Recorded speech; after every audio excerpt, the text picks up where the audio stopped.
بنت اخويا بقى كل ما تيجي عندي بتبقى عايزة تقعد معايا وما تروحش مع مامتها خالص، وده طبعا مضايق مامتها جدا. بس بقى بصراحة بيني وبينكوا كده مفرحني، لان بقى البنت دي انا بموت فيها، وهي كمان اول بنت في العيلة احبها قوي كده من وقت بقى ما اتولدت. بس مامتها بقى مش عايزة تفهم ده خالص، ومش حابة بقى البنت تيجي تقعد معايا، مع ان بقى اخويا مرحب بالفكرة جدا، بس بقى مامتها هي اللي رافضة. مرة بقى كانت عندي وبنتها بقى كانت مصممة ان هي تبات معايا، وهي بقى الام رفضت جدا وكمان بشدة.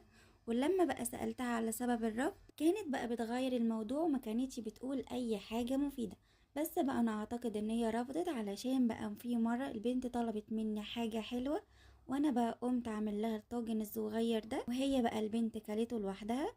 ومرات اخويا بقى شافتها وزعقت لها، وسمعتها بقى بتقول لاخويا اختك بتعمل حاجات لبنتي وبتاكلها لها وهي مش مفيده. مش عارفه بقى فعلا هي رافضه علشان الطاجن ده ولا بقى في سبب تاني.